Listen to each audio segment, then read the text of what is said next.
Hello, everybody. Welcome to the Dallas Sports Pod, episode 8. My name is Sammy HT, and today we have a lot to unpack. A lot to unpack here on this Friday morning.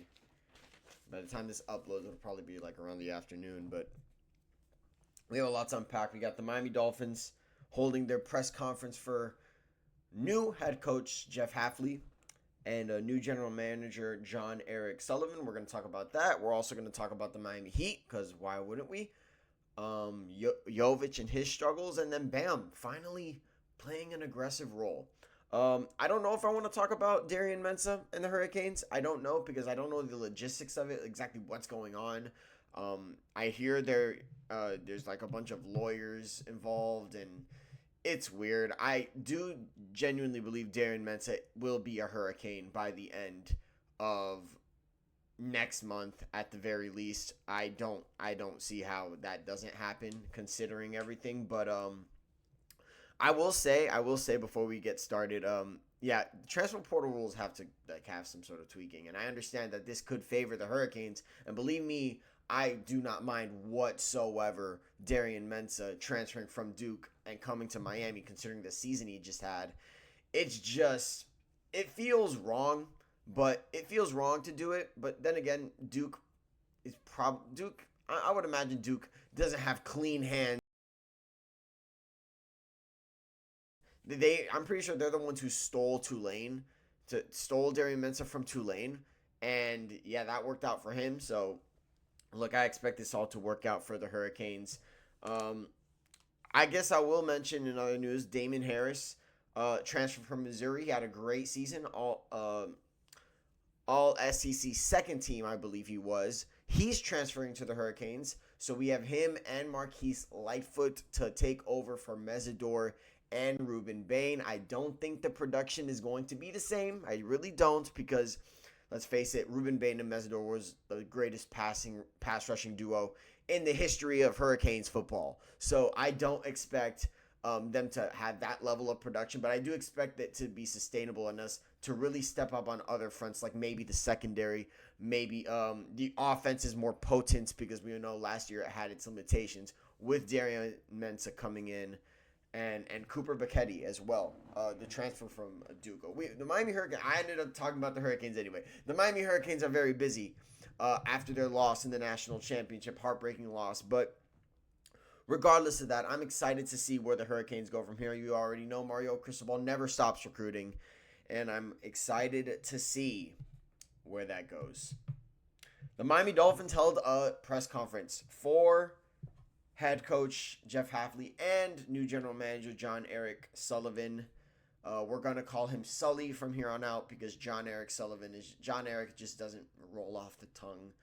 Sully sounds a lot better. And then Jeff Hafley, we might just call him Jeff. I don't know. Half sounds pretty cool. It's cool. Half. He said he actually enjoyed somebody calling him Half in the press conference. But let's go ahead and get to brass tacks, shall we? First of all, Stephen Ross went up and he had his whole entire spiel. It was honestly a little rough to hear, rough to watch. He's clearly getting up there in age, not the eloquent owner that I would assume he once was. He's now 85 years old, so yeah, he was very bumbling. He was bumbling through his introductory presser. He was not taking any questions, and why would he? I mean, he clearly can't really speak clearly. I really hope that this guy is gone very soon, because it seems like he's just way too old to make any big time decisions. Anyway, we'll talk about what Sully and Hafley said right now. What I will say is that these two guys look very alike, like very creepily alike. Like it's almost like Stephen Ross said, they look alike. Let's hire them both. Like I don't know. It's just a little weird. Nothing about the way they look. They just look alike. Very odd, but nonetheless. Um, Sully continues to reiterate building through the draft and retaining drafted players. He kept on mentioning it throughout the press conference. When asked about free agency, he said they will use free agency when we are healthy in cap situation. We're not healthy right now in our cap situation due to the contracts of Tua and Tyreek and multiple others. But he said that they were going to be looking for the right guy and not just mercenaries. They're going to build through the draft and retain players through the draft. And he mentioned culture as a reason why that they're going to do this. So immediately off firsthand, this guy is the antithesis of Chris Grier. And I think that's needed. I think that is needed. I think building through the draft and retaining those said players is kind of unheard of in Dolphin football. I mean, Javon Holland was drafted here. He signed to the Giants. Andrew Van Ginkel drafted here. He went to the Vikings. Christian Wilkins went to the Raiders. We all know how that panned out. A lot of players. Robert Hunt left. Like, I get we're not going to be able to pay everybody. We're not. But I think that it's just I think that we have to retain the right players, and I don't think we did. I think we retained the wrong ones. We'll see where it goes. We'll see how it goes from there. Clearly, everything about this team is going to be judged by what happens at the end of April, right? What happens during the draft process, who we bring in as undrafted prospects as well. I'm excited because I don't think Chris Grier – I think the draft has always been important, but I don't think it's ever been emphasized in a way like this.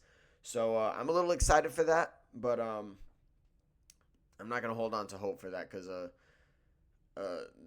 look, the Dolphins have never been a team that just has remained competent for a long period of time. Hopefully, these two cats from Green Bay can bring that a little bit of a different energy. He mentioned the Green Bay way. When he was asked about the Green Bay way, and he mentioned again drafting and culture. So he's clearly emphasizing the importance of the draft. He has a quote from a bit ago that says the draft is his lifeblood. The draft is the lifeblood of the NFL team. So I think that it's fair to say that this guy, Jon-Eric Sullivan, Sully, is very adamant on the draft. Very adamant on the draft. So everybody has to keep their eyes on who we draft come April. It's going to be very interesting to see what happens, but I'm excited, man. I'm excited to see that somebody is emphasizing the draft. It makes me think that every single round is going to matter. So we'll see where it goes from there. Hafley, Jeff Hafley, mentioning that he will talk to his team about toughness every single day. The process will take time, but it is important to build the right foundation. That's typical coach speak, of course. But I will say, Jeff Hafley definitely, just like Jon-Eric Sullivan is an antithesis to Chris Grier, I think that Jeff Hafley is an antithesis to Mike McDaniel. Now, Mike McDaniel brought some great vibes to the Miami Dolphins. He did. I know everybody's upset with how it ended. Look, he brought us 2 winning seasons, 2 of the most exciting seasons in Dolphin football from the last 20-some years. So I'm going to be forever grateful for Mike McDaniel. With that being said, he never came across to me or really to anybody as a leader of men. And I think Jeff Hafley is going to bring that to the head coaching space that we have currently open. So Jeff Hafley was also adamant on teaching and teaching how things are going to be done. And it's very weird because I've always thought to myself, well, when you get to the next level, you kind of already been taught pretty much everything, unless you're like a rookie, right? But I'm thinking about it, and that kind of lines up with what Jon-Eric Sullivan is saying. Jon-Eric Sullivan wants us to build through the draft, right? And Jeff Hafley wants to come in and be able to teach these guys. And I think that's a one mindset that I don't think we had with McDaniel and Grier, Flores and Grier, or really any coach with Grier, right? We never really had the one mindedness. It always felt like they were on different pages. Grier and Flores, Grier and McDaniel, different pages. I think for the first time, and this is the benefit of having guys who are familiar with each other, I think for the first time we're going to have a head coach and general manager that actually have the same mind, same goal. And having a general manager like Sully say, we're going to build through the draft, and having Hafley say, we're going to teach you guys how it's done here, I think that's very encouraging. It's very encouraging. Now, the QB situation. Sully mentioned it, not briefly, but he mentioned it. He said he really can't give an answer on the QB. He mentioned Tua Tagovailoa. He mentioned Quinn Ewers. But I think what really is important is obviously everybody's gonna be asking about the QB because the QB is the most important position in football. And Jon-eric Sullivan even mentioned in his press conference that it's the most important decision. It's the most important position in sports, in professional sports, which you could make a strong argument that is very much true. Sully said he can't give an answer on the QB situation, and I'm completely okay with that right now. I am, because there is no. I mean, what is there to really discuss at the end of January about the QBs, right? We have to get into the draft process. We have to get into free agency, training camp, and such. I'll be honest. If we can't find a QB in free agency. Oh wow! Excuse me. Whew. Excuse me. Wow. Had a long night at work last night. Sorry, guys. Excuse me. Anyway. Yeah. He mentioned the QB situation and him not giving a clear answer. And why would he have a clear answer? There's been rumors that Malik Willis might have interest in coming to the Dolphins. I'll say this. I'm 1,000% down to have Malik Willis on this team. Now, I understand people are like, oh, why is it so full of Green Bay Packers? You know, why are we full of... Okay, first of all, I don't know why you would complain about them coming from the Green Bay Packers, because the Green Bay Packers, unlike the Dolphins, are actually a competent, well-run organization. Now, does that mean that they've had, like, Super Bowl success in the last decade? No. No, they haven't, but they've had playoff success more than the Dolphins can say that they've had. So, with that being said, I don't mind bringing in Malik Willis, somebody who's familiar with Jeff Hafley, and then bringing somebody in that could work with Malik Willis and have this season be watchable, okay? I want this to feel like Brian Flores in his first year. Yeah, the team sucks, but we're going to compete every single week, right? And then even though the team's going to suck, we're going to have a top 5 pick, but we're going to be good. We're going to have a solid foundation, which Flores established right away. With that being said, so Sully really emphasized everything outside of the QB position. While he did mention it was important, he mentioned that he wanted to build things from the inside out. So that's the line of scrimmage, clearly, the offensive line and the defensive line, and making sure that both of those sides are good enough to win. I can't stress enough how important it is to have a good offensive line, and both a good defensive line. I know in football, it's so important because the line of scrimmage, the football's been around for years, decades, centuries even. Throughout all that, an entire century. Throughout all that, one thing has stayed the same. Whoever has the better trenches wins, right? We've seen it in college football, and we've seen it at the major level. The better offensive line, the better defensive line is going to win you football games. It is. It will. It will. So I think it's very encouraging that Jeff Hafley and Jon-eric Sullivan are both saying we got to establish this line of scrimmage. Because Jeff Hafley later on would say, hey, I want a coordinator that wants to run the football, and even if the team knows that it's coming, we want to still be able to run it successfully. So taking the pressure off a QB is something that Tua never really had the luxury of. Yes, McDaniel had a consistent run game. Yes, McDaniel in 2023 he had a great run game, and that's what led to Tua's season being so successful, because he had that cushion of having that run game, right? Along with the weapons, right? Along with the solid offensive line. And that's why Tua had his career year. Last 2 years, you've had a bit of an iffy run game, right? The weapons have been the weapons are in and out, right? Waddle's in and out of the lineup. The offensive line is inconsistent. You lead to subpar Tua seasons.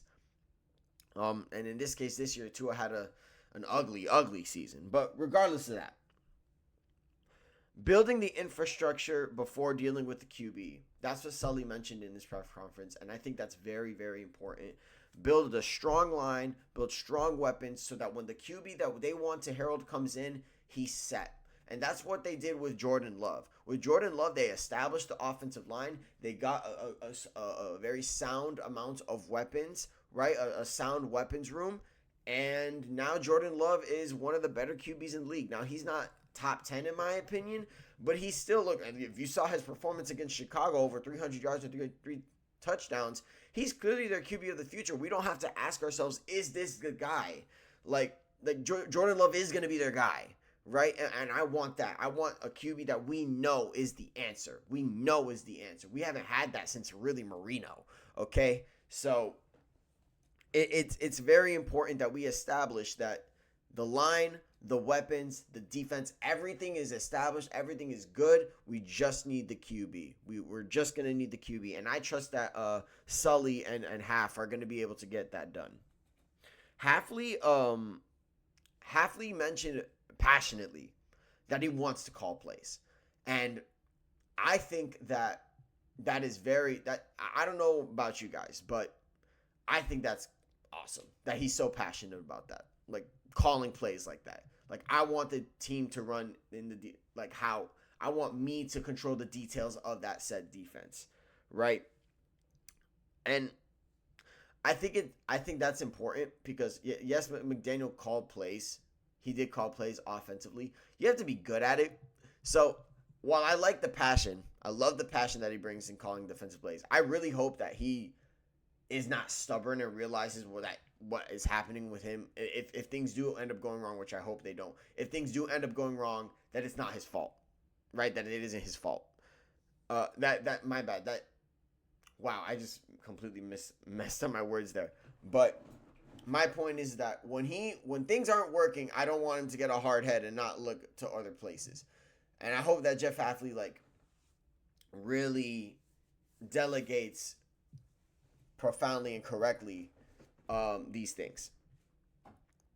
So that's what I took from the press conference. I understand I kind of rambled in that last minute there. You guys understand. Hopefully you guys understand what I'm trying to say. I don't want him to get stubborn and in his own head and then, I call plays whether it's successful or not. But I trust Hafley will be able to call plays successfully. So I guess that's a moot point if he's able to do it successfully. That's what I took from the press conference. I also love Jeff Hafley's story. He came into Boston when he was head coach at Boston College. He was actually not.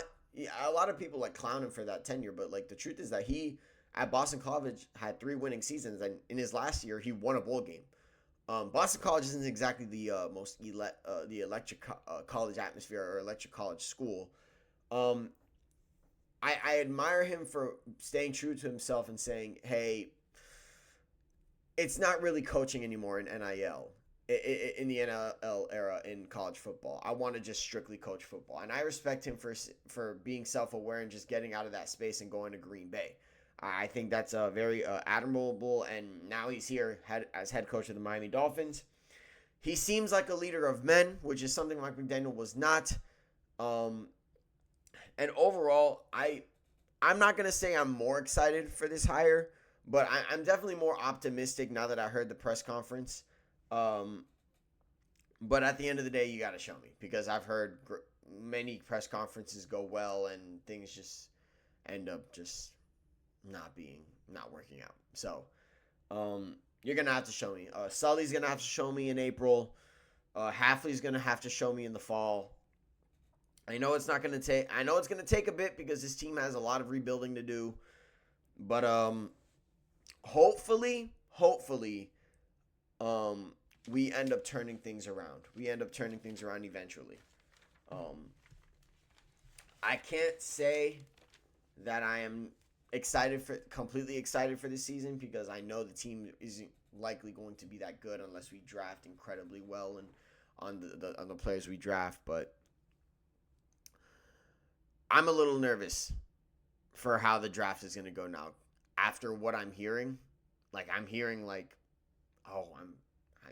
the draft is our lifeblood. Well, you better draft well then, right? Because it doesn't matter about the culture that you bring in. If the players you bring in aren't hacking it, then there is no culture there to be set, right? So hopefully, Sully and Haf get it done. I'll have their backs. You guys should have theirs. We have no choice but to root for the best and hope for the best when it comes to this football team. because they've shown us no proof that they can be a stable organization. So, yeah. Hopefully that goes well. The Miami Heat. Good Lord. I promise you, every time I talk about the Miami Heat, it's always like one of those things where it's like, I keep talking about them, and it's like almost like the definition of insanity, like expecting a different result over and over again. I don't know if I'm going to get that different result this year because we just lost to the Blazers. I believe the final score was 127 to 110. Bam Adebayo had 32 points in this game. He played incredibly well. 32 points, 10 rebounds. He had 3 steals. He was 13 of 24. 1 for 7 from 3 is not very good, but honestly, I do not mind because, I mean, let's be honest. Like, I would prefer him, if he's going to take 7 threes a game, fine. I would hope he hits 2 or 3 more next time, but 32 points, I'm never going to complain about that.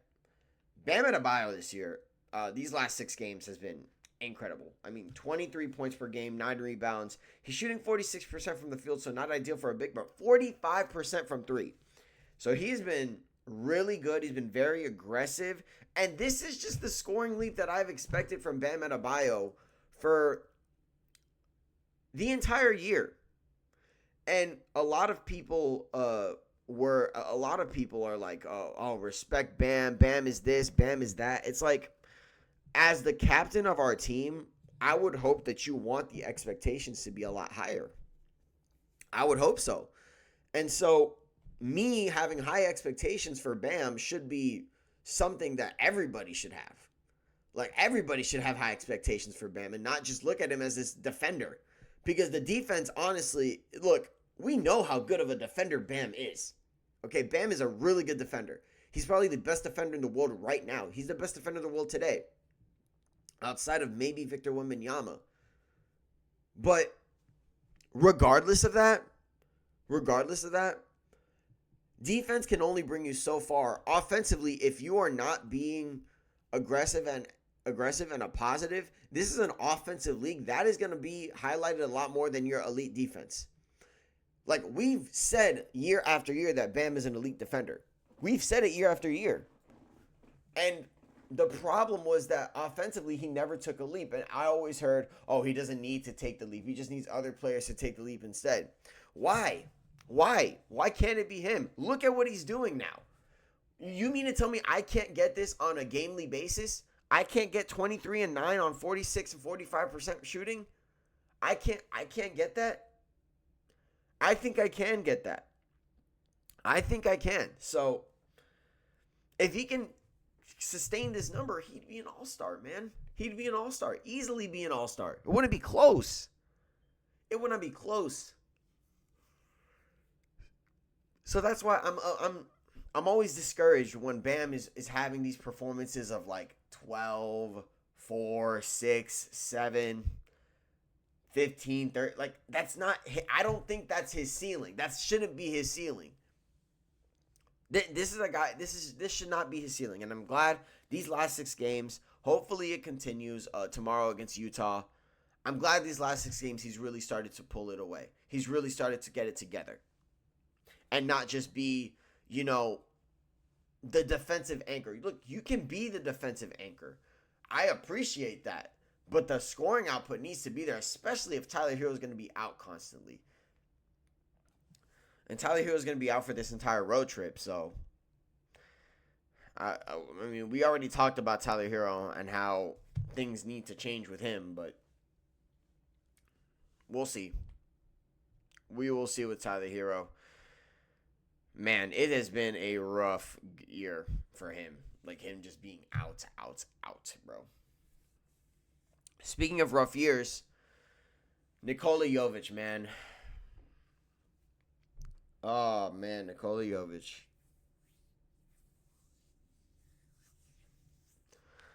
I don't know what to say anymore about him.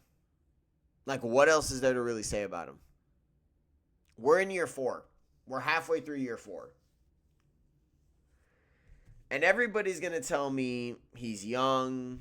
You got to give him time. How long did it take for Jaime Jaquez to become the player that he is right now? It took him 3 years. Took him 3 years. He's a 6th Man of the Year candidate now.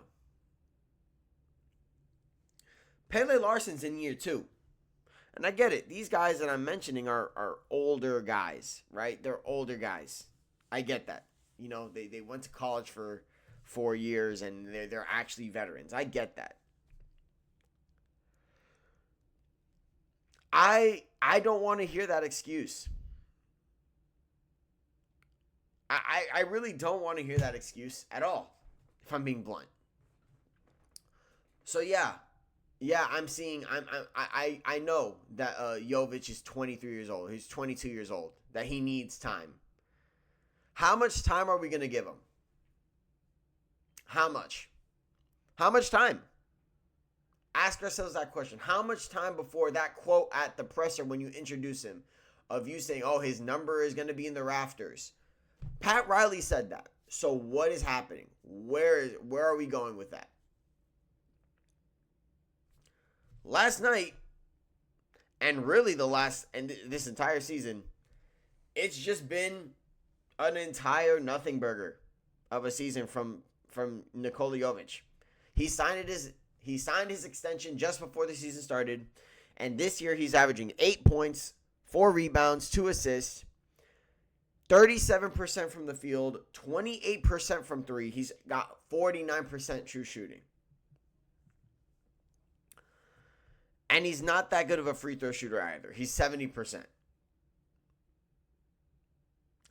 Last game he had 5 points. The game before that, 8, 2, 3, 3, 1, 13, 4, 9, 19, 14, 5, 22, 19, 10. There was a point where he was getting DNPs. And it's become so frustrating. It's become so frustrating.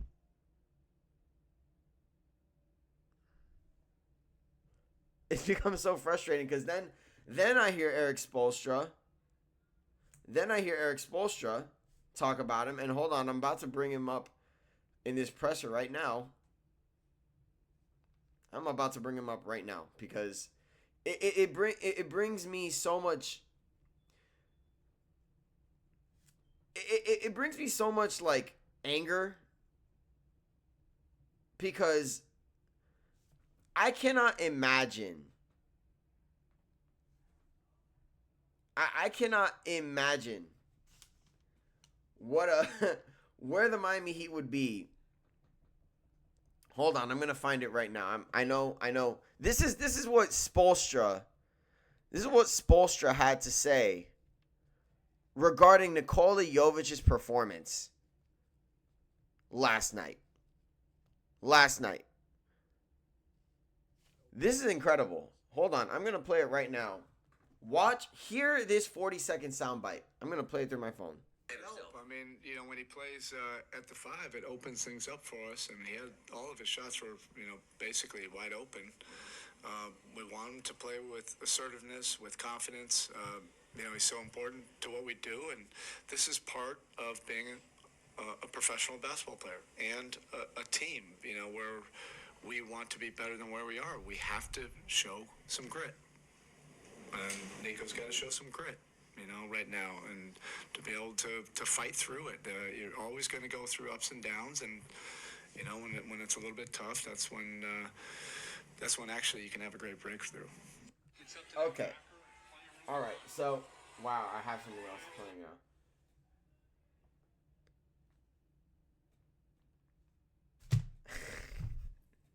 After hearing that quote,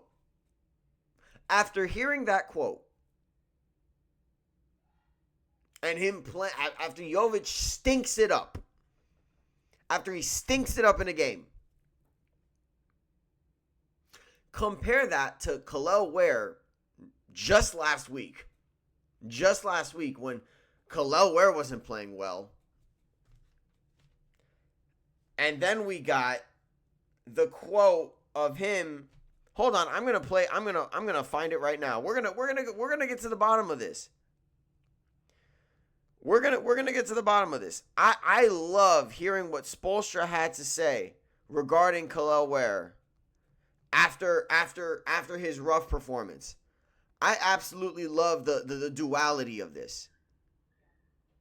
It gets to a point where it's like, do you want the kid to succeed? And I don't mean to make this a Khalil Ware video. I don't want this to be a Khalil Ware video. This video is about Nikola Jovic. It is. But you come to a point where it's like, what are we doing here? What are we doing here? Why is it that that that like we are just letting Nikola Jovic play through it. But when Ware makes these mistakes, he gets benched the second half. And you play Jovic at the 5. You know, Jovic in 4 years has shown almost zero flashes of what he could do. The flashes are there, but it is like so sporadic, it is ridiculous. Where we got an entire month where he was playing his butt off. He was playing incredible basketball. And what was his reward? When Tyler Hero gets back, he gets benched. What? So at 20 years old, Khalil Ware has shown more flashes than Nikola Jovic in the 4 years he's been here. Now, I understand circumstances are a bit different, right? Because Jovic came in when we were trying to contend. I get that. I'm sorry, these last couple of years, he hasn't been given a shot. What has happened? And you paid him. You paid the guy. That's what really grinds my gears. I mentioned Jaquez Jr. I mentioned Khalil Ware. You paid Jovic before those two. Why? Oh, because he's projecting. And then when Jovic struggles, I get comments like that. Oh, it's just part of it. He's just got to grow. He's just got to be tough. He's just got to be gritty. But when Ware struggles, oh, he's got to get back to what he was 8 weeks ago. And if he thinks that he's going to, wow, what a tone. What a tone change. Be serious. Be honest with yourselves. We're about to pay this guy $15 million a year. And he's shown zero reason for why we should be paying him that money. Zero reason. It's simple. It is simple. Simple. Jovic is clearly a project that Spo wants to work. He wants that to work really bad. And with Ware, it seems he could care less.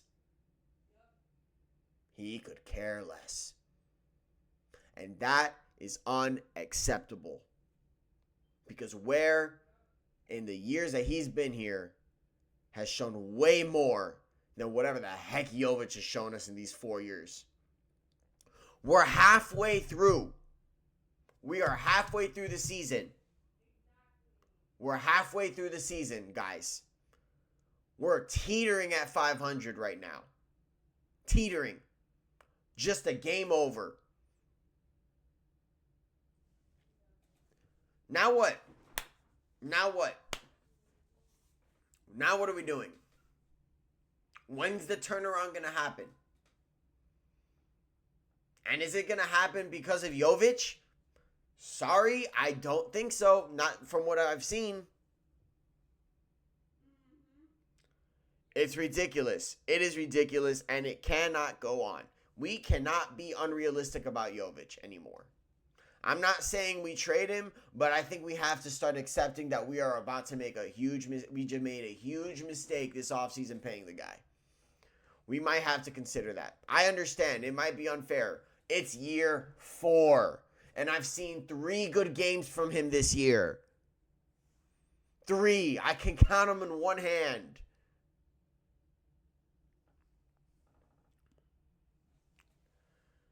It's getting ridiculous, man. It's getting ridiculous.